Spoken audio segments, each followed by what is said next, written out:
You reached out to our investigative team. Why? Because I felt hopeless. A mental health hospital under investigation. I felt like I was being tricked, coerced into taking medication. Alarming allegations uncovered by Denver 7 Investigates. Your reaction to what we've heard from patients? It's appalling. If this sounds familiar, it should. Breaking news, the state is shutting down a Johnstown mental health facility. 2 years later, the same location is under investigation again, but under new ownership and a new name. Would you recommend Johnstown Heights to anybody in need of mental health care? Never. Denver 7 Investigates spent nearly 2 years exposing issues that led Colorado to close Clearview Behavioral Health. Tonight, Chief Investigative Reporter Tony Kowaleski is hearing from former and current patients and employees who say failures at Johnstown Heights are identical. I think it's terrible. I think it's awful. For the next 60 seconds, you are going to hear from patients who needed help. What they're doing is not right. We shouldn't be held there longer than we need to be. Candid testimonials from patients asking us to protect their identities because of the stigma surrounding mental health treatment. I'm saying they're all about profit. They're all about doing anything to make a person stay so they can charge them more. It's just not right. It's taking advantage of everybody. How would you describe that experience? It was horrible. It made it worse. I expected the 72-hour hold to be recognized and implemented, and instead I was there for 7 days. Because you wanted to stay that long? No. I'd asked several times to go home. I was told that 7 days is the norm. All four recently spent time at Johnstown Heights Behavioral Health, a 90-bed mental health hospital located 49 miles north of Denver. You went there wanting to get help. Yes, absolutely. Did you get help? I walked away from that experience, I feel like, with extra trauma. The experiences patients describe don't appear to align with the promise on Johnstown Heights' website. It reads, "Compassionate care for mental health and addiction." Did you tell doctors, administrators that you wanted to leave after your 72-hour hold? Every day, on multiple occasions. I did not have any evidence that he needed to be held any longer. Susan Kitchens is a private licensed psychologist, not affiliated with Johnstown Heights. She treats patient number 2. He says he felt like a prisoner, kept longer than he wanted to stay. What do you say to that? I say that breaks my heart. Based on what you now know, should state regulators take a closer look? Absolutely.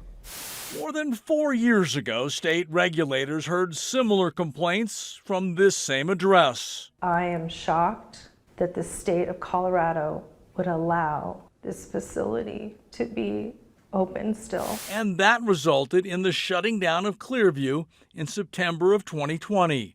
Less than a year later, in the very same building, with new owners and a new name, Johnstown Heights opened for business.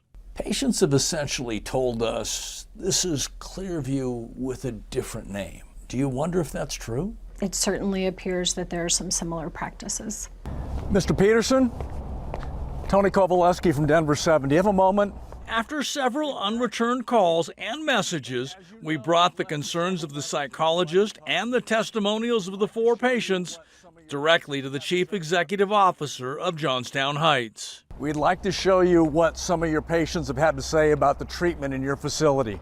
Sir, why do you continue to walk away? Isn't this important? Will you talk with us? Here's our card. Here's my card. We also wanted to know how employees would respond to what our investigation has uncovered.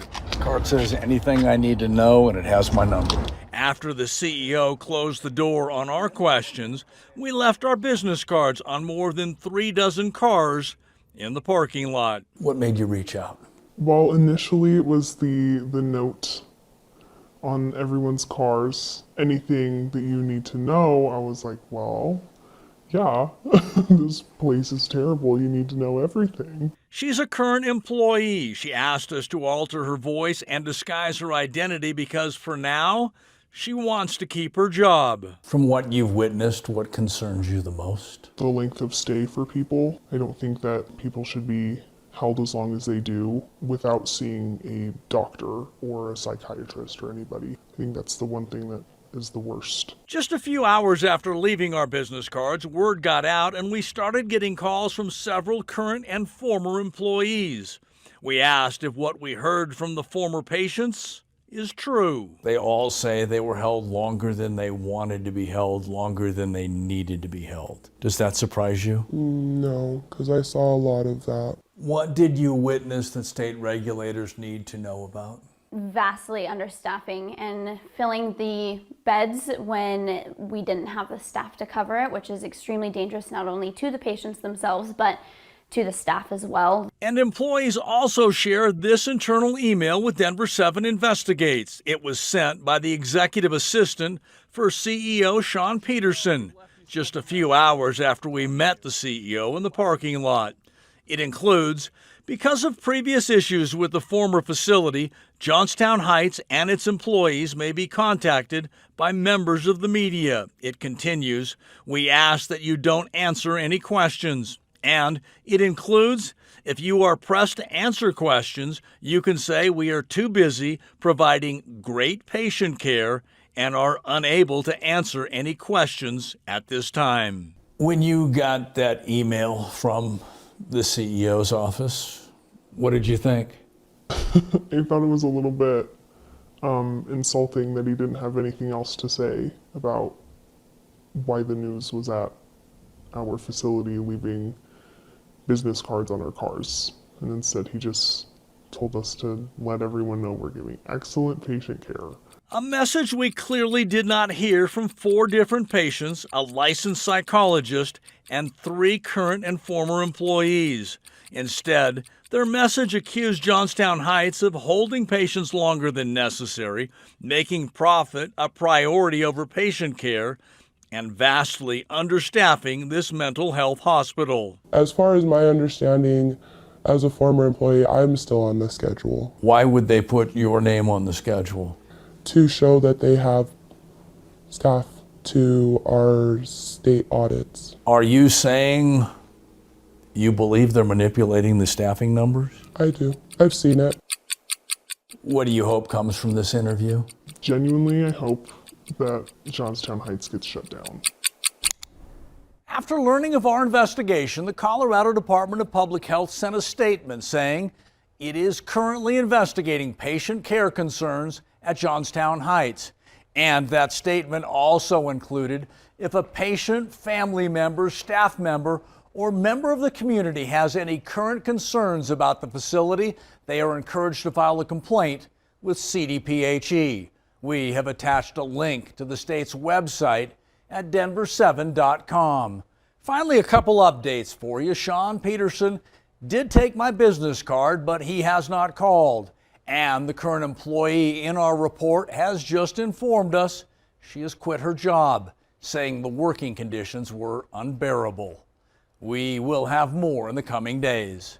I'm Chief Investigative Reporter Tony Kowaleski.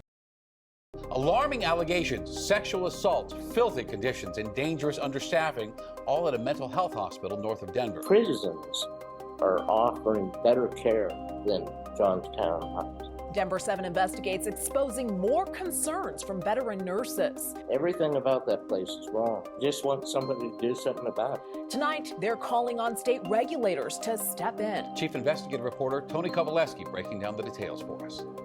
I have never, ever seen a place like this. He's a veteran nurse. He spent 6 weeks inside this hospital, hoping to help. It's not acceptable. It's not right. There's a lot of people, a lot of good people can get hurt. And I don't think making money is worth it. What was the priority at Johnstown Heights? Money. They're prioritizing money over patient care.